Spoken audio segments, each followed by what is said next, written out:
상처받지 않기 위해서. 무라카미 하루키. 벌써 오래전 일이다. 미국의 어떤 잡지에서 나이를 먹으면 성욕이 점점 감퇴하지만 이는 나쁜 현상이 아니라는 기사를 읽은 적이 있다.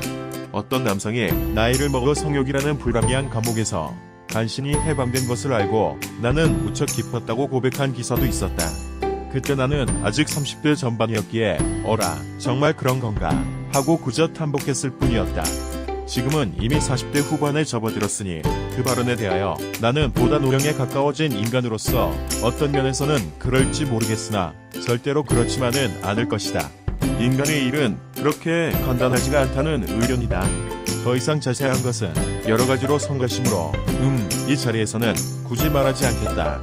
다소의 차이는 있지만 나이를 먹어가면서 점차 감퇴하는 것이 비단 성적인 능력만은 아니다. 정신적으로 상처 입는 능력도 감퇴한다. 이 점은 틀림없다. 예를 들어 젊었을 때에는 나도 상당히 자주 정신적인 상처를 입었다. 사소한 가슴앓이를 하고 하늘이 무너져 내리는 듯한 적도 있었다. 되돌아보면 그 나름으로 힘든 나날이었다. 이 글을 읽고 있는 젊은 놈 중에도 젊었을 적 나처럼 괴로운 마음을 부둥켜 안고 있는 사람이 있을 것이다. 이런저런 일로 큰 타격을 입어 앞으로 인생을 극복해 나갈 수 있을까 고뇌하고 있을지도 모른다. 하지만 걱정 마세요. 그렇게 고뇌할 필요 없습니다. 일반적으로 인간이란 나이를 먹으면 그렇게 쉽사리 상처 입지 않게 되는 법이니까요. 나이를 먹으면 왜 상처 입는 능력이 떨어지는지 그 정확한 이유는 잘 모르겠다. 또 그것이 내 자신에게 좋은 일인지 나쁜 일인지도 모르겠다. 그러나 어느 쪽이 편하느냐 하면 아무리 생각해도 상처 입지 않는 편이 편하다. 지금은 누가 아무리 혹독한 소리를 하여도 친구라고 생각했던 사람한테 배신을 당해도 믿고 빌려준 돈이 돌아오니 않아도 어느 날 아침 펼쳐든 신문에 무라카미는 벼락에 똥만큼만 재능도 없다라는 기사가 실려 있어도 그렇게 상처 입지 않는다. 물론 매저키스트가 아니니 기분은 좋지 않다.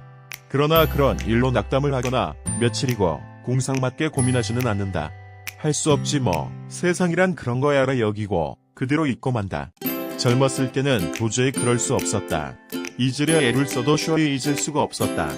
결국은 할 수 없지 뭐. 세상이란 그런 거야 라고 생각할 수 있느냐 없느냐의 차이일 것이다.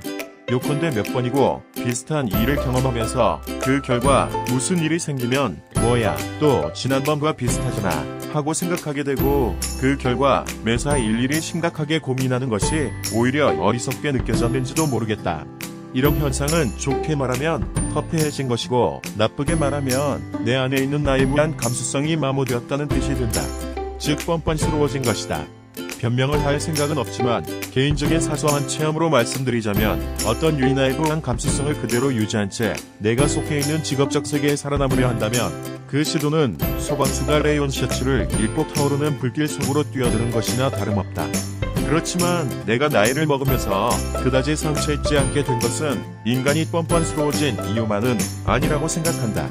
어느 날을 경계로 나이도 웬만큼 먹었는데 젊은 애들처럼 정신적으로 상처 입고 어쩌고 하는 것은 좀 볼품이 없지 않은 거란 인식에 도달했고 그 이후 가능한 한 상처 입지 않도록 의식적으로 훈련을 쌓아왔다. 그렇게 그런 인식에 도달했는가는 얘기가 길어지니 이 자리에서는 말하지 않겠지만 나는 그때 절실하게 생각하였다. 정신적으로 상처 입기 쉬운 것은 젊은 사람들에게서 흔히 볼 수 있는 하나의 경향일 뿐만 아니라 그것은 당사자에게 주어진 하나의 고유한 권리이기도 하다고 말이다. 물론 나이를 먹었다고 마음의 상처를 전혀 입지 않는 것은 아니다. 하지만 그것을 노골적으로 드러내거나 혹은 마음에 깊이 새기거나 하는 것은 나이를 먹은 인간에게 어울리는 일이 아니다. 나는 그렇게 생각하였다. 그래서 상처를 입어도 화가 치밀어도 그것을 꿀꺽 삼키고 오이처럼 시원시원한 표정을 지으려고 애써다. 처음에는 생각대로 잘 되지 않았지만 훈련을 쌓아가는 동안 점점 정말이지 상처 입지 않게 되었다. 물론 닭과 달걀 가운데 어느 쪽이 먼저냐는 질문처럼 상처 입지 않게 되었기 때문에 그런 훈련이 가능했는지도 모를 일이다. 어느 쪽이 먼저고 나중인지 모르겠다.